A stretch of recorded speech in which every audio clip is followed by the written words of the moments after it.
Morning, Year 9. So, I'm going to talk through some feedback from the literary analysis that you guys submitted last week. First of all, before I talk about some specific examples, let me just highlight and shout out to this list of people, all of whom I gave a green rating to on Show My Homework because I was really impressed with their interesting ideas, their perceptive ideas, or the development of what they wrote in that forms lesson. So if you're on that list, really well done. I know it's harder to do your extended writing totally on your own like that and with a very different format. So I was really pleased with everything that you produced, and I loved reading your ideas. So thank you so much and really well done. Okay. So the first thing I need to just briefly talk to you about is the concept of thesis statements. Now, you guys know this phrase. We've talked about this year. You will have done it last year as well with your English teacher. And a thesis statement is absolutely key to a really good essay, particularly for the top grades, the ones that you guys are going to be aiming for at GCSE. You have to have a good thesis statement and a good argument in order to access those top grades, because the whole purpose of an essay in literature is to show the person reading it what you are trying to prove and how you're going to go about doing that. And that's what the thesis statement does. It's a guideline, it's a signpost to the whole of your essay. And the best possible essays demonstrate the thesis really clearly and then refer back to the thesis throughout their whole response. So what does a thesis have in it? Well, this is the success criteria that I shared with you last week. You have to refer directly to the question focus. That seems really obvious, but it depends on the question how obvious that is. This week I asked you to write about Sherlock Holmes. Now, he's the protagonist. He is obviously the most important person in this story, so therefore your thesis statements probably did refer directly to that. However, in an exam, you never know what character or theme might come up, so you have to make sure you're answering the correct question. The second thing is showing your personal interpretation, showing how your essay is unique, how your essay is different to somebody else's because it demonstrates your opinion. In literature, opinion is key. If you don't have an opinion or an idea about a text, you don't have an essay. So that's really important to make that clear. Then there's structure. Now, structure is the thing that you probably would not have improved or demonstrated in your thesis statements last week. That is because we had only read one chapter. Now, typically with a literature essay, you are writing after you've read the whole play, text, novel, whatever it might be. However, as you're writing an essay when you're halfway through a text, you probably won't be able to refer meaningfully to structure. For some of the responses we write today, you might be able to refer to structure more broadly because we've now read 2/3 of the text. However, last week I was not expecting you to reference structure at all.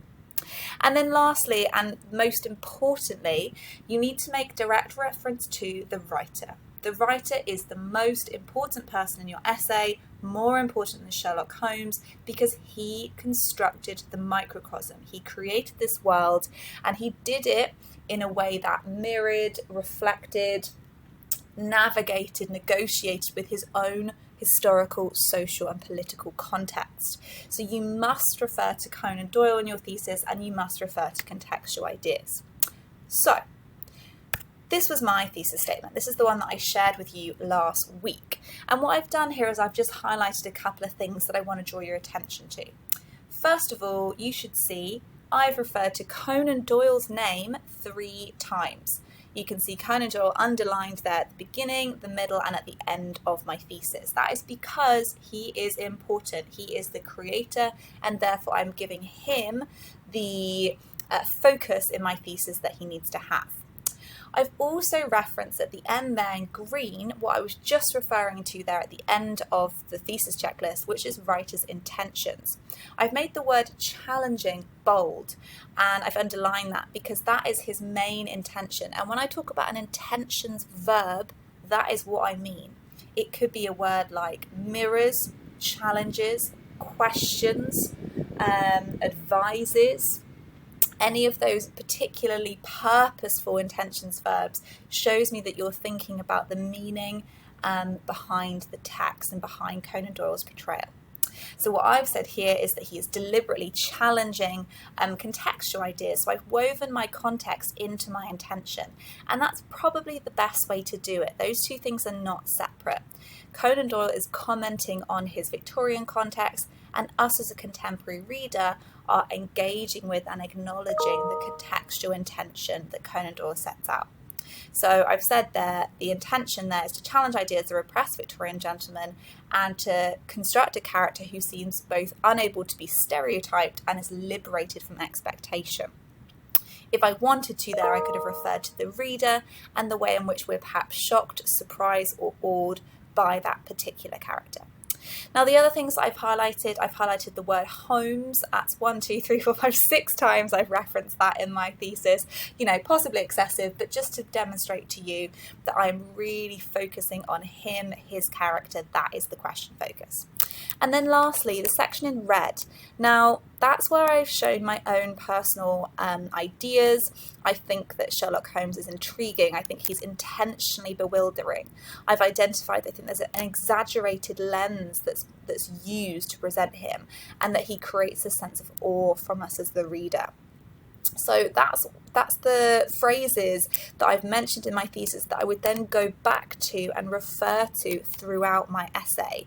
I'd come back to and I'd prove this idea that the bewildering nature of Holmes is intentionally constructed, and I'd come back to this idea of the awe that we feel through this exaggerated lens. Now, I think we can always look back at our work and think about what we could have done better. So when I looked back at my thesis, I thought, perhaps I could have added this little section. So I've said here, perhaps Conan Doyle encourages a reader to probe their own judgments and preconceptions, and, like Holmes, delve further into the possibilities of individualism and self-expression in society. So I've just tried to think there, how would that Victorian reader have reacted? How would we react to this eccentric character? And perhaps maybe Conan Doyle's encouragement, exactly as I've said there, to delve into stereotypes, to think more carefully about individuals in a society. So just a suggestion. Okay, so we've got an example thesis here from Tanya. Now, Tanya's thesis was really strong. All 3 of the examples I've chosen were good, but I've identified an area for development for each one. So I'll just read out Tanya's thesis first. Conan Doyle presents Holmes as a knowledgeable and intriguing character throughout the whole extract. This is presented through his body language and the way he speaks to certain people. Interestingly, our perspective of Holmes is portrayed through the eyes of the much more neutral Watson, who shares his old impression of Holmes with us. This enables us to create a pseudo-relationship with him, as we are unable to understand the character of Holmes through his concern for him and protection over his actions. The character of Holmes conforms to the Victorian expectations of a gentleman, as he is very wealthy and is superior to others that have less than him. Now, I think I like the fact that Tanya has referred directly to Holmes in that first sentence, and she's giving us 2 specific adjectives there to identify his characteristics: knowledgeable and intriguing. She also identifies his body language and the way he speaks as something she's going to focus on for her essay. She's magpied my phrase about Watson, which I think fits in nicely there. And then she's referred to this concept of the pseudo-relationship and how we engage with him as a reader. All really, really good. I'm not sure about the last sentence there, the conforming to Victorian expectations of a gentleman, because I would not call Holmes's character someone who conforms. He's not a conformist, he breaks rules. So although he demonstrates a superiority, and you could argue that that kind of links into ideas of arrogance and the gentleman, I don't know if that sentence at the end of Tanya's response fully explores this character in the way it's meant. Now, what I've identified as the main EBI for Tanya's thesis statement is her consideration of the why. Why does Conan Doyle demonstrate these things? You'll notice Tanya refers to Conan Doyle at the beginning of her thesis, but does not refer back to him. Neither does she use one of the intentions verbs that we are looking for. So my target for development for Tanya would be to identify Conan Doyle's intention in creating such a character, or in creating this relationship that she shares. So she's talking about the pseudo-relationship, that's great. She's talking about the awe, fantastic. But why? Why does Conan Doyle create that relationship? What does he want us to learn, to understand, or be able to comment on using that relationship or as a result of it. Okay, now we have Adams. Adams says, Conan Doyle presents the character of Sherlock Holmes intentionally as a peculiar man by Victorian standards, but even more so by modern standards. His eccentricity is exaggerated, and he is shown to never take a dull moment in his life, be it because of the drugs or the cases he takes. Whilst his actions would normally take us off guard and his behaviour would turn us away from him because we're not seeing Sherlock through the more neutral eyes of Watson, we are not immediately turned away from him, but rather we are in awe and bewilderment as we learn more about the amateur detective Sherlock Holmes. Okay, so again, it's a strong thesis. I like the sort of specific reference to Victorian standards right at the beginning of the thesis. I like this reference here to exaggerated eccentricity and some examples here.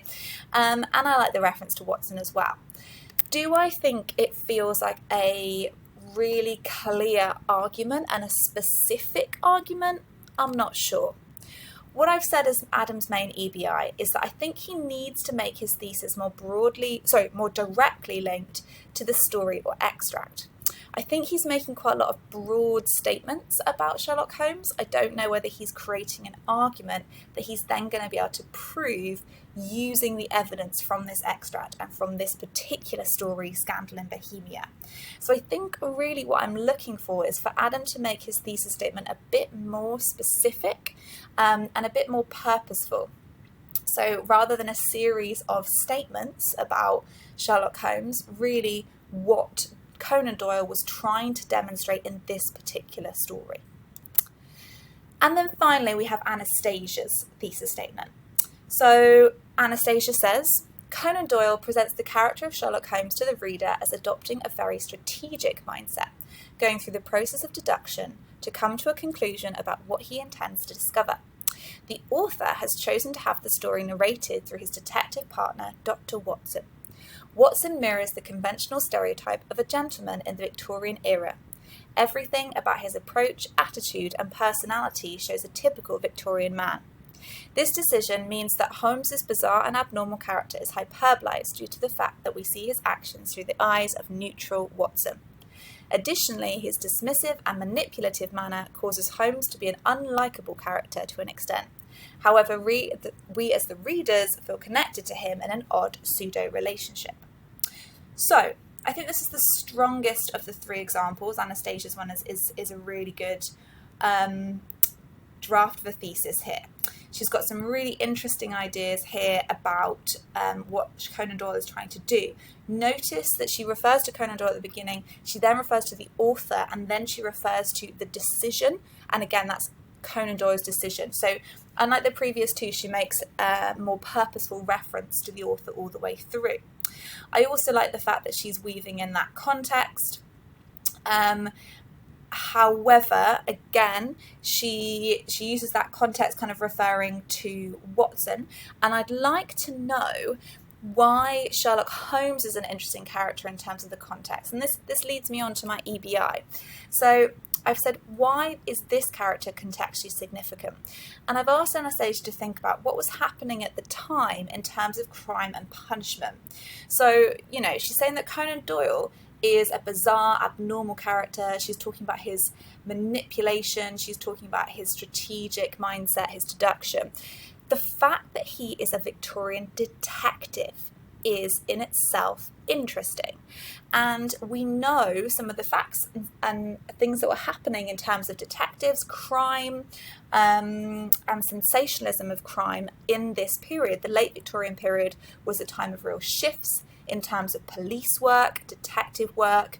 There was a real sense of heightened criminal activity, sensationalized criminal activity with the Jack the Ripper murders. I think there's quite a lot of depth there in terms of the context surrounding the concept of a literary detective. And I wonder whether Anastasia could focus on that in her thesis, just maybe mention the fact that his status as a detective character in itself is interesting because it's mirroring that kind of interesting interest or obsession with criminal deduction at this time and Conan Doyle's response to that context.